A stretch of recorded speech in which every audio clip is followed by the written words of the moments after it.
दक्षिण एशियार सुंदर देशगुड़िक मध्यरु श्रीलंका मध्य एथिरे सामिल अटे। जदि देखिबा श्रीलंका एक छोट देश किंतु यह बहुत सुंदर देश अटे। श्रीलंकार अर्थव्यवस्था मुख्यतः पर्यटन उपर निर्भर करिथाए। कहुए कि एटारे भगवान श्रीराम आउ रावणंकर लंका सहित जड़ित प्रमाण मिलता है। यही प्रमाण गुड़िक मध्यरु श्रीलंकार स्थित सिगिरिया रॉक मध्य सामिल अटे। यह एक प्राचीन एवं पौराणिक दुर्ग अटे ଯେଉଁଠାରେ ଅନେକ ପୁରୁଣା କଳାକୃତି ଓ ପ୍ରାଚୀନ ସଭ୍ୟତା ଦେଖିବାକୁ ମିଳିଥାଏ। କୁହାଯାଇଥାଏ କି ସିଗିରିଆ କେବେ ରାବଣର ଲଙ୍କା ଥିଲା। ଲୋକଙ୍କର କହିବା ଅନୁସାରେ ଏଠାରେ ସ୍ଥିତ ଏକ ବଡ଼ ଚଟାଣ ଉପରେ ରାବଣର ଏକ ରାଜଭବନ ଥିଲା। ଏହି ଭବନରେ ସେ ବହୁତ ସୁରକ୍ଷିତ ଭାବେ ରହୁଥିଲା।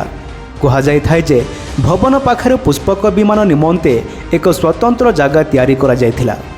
ଭିଡ଼ିଓରେ ଆପଣମାନେ ଦେଖିପାରୁଥିବେ ରାବଣର ଭବନ କେତେ ବିରଳ ଜାଗାରେ ଅବସ୍ଥିତ। ଲଙ୍କାପତି ରାବଣର ସାମ୍ରାଜ୍ୟ ମଧ୍ୟ ଶ୍ରୀଲଙ୍କାରେ ବୁଢୁଲା, ଅନୁରାଧାପୁରା, କେଣ୍ଡି, ପୋଲନୁରୁଆ ଓ ନୂଆରେ ଏଲିଆ ଇତ୍ୟାଦି ସ୍ଥାନଗୁଡ଼ିକ ପର୍ଯ୍ୟନ୍ତ ବ୍ୟାପିଥିଲା। କୁହାଯାଇଥାଏ ଯେ ଏହି ଜାଗାର ନିର୍ମାଣ କୁବେର କରିଥିଲେ।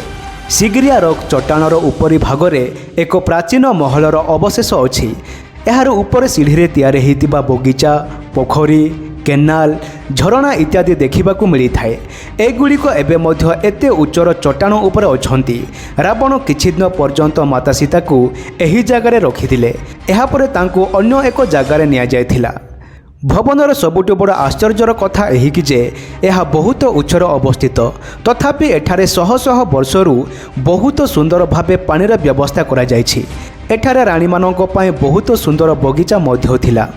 ରାବଣର ଭବନ ପର୍ଯ୍ୟନ୍ତ ଯିବା ପାଇଁ ପାଖାପାଖି 1000ଟି ସିଢ଼ି ଥିଲା।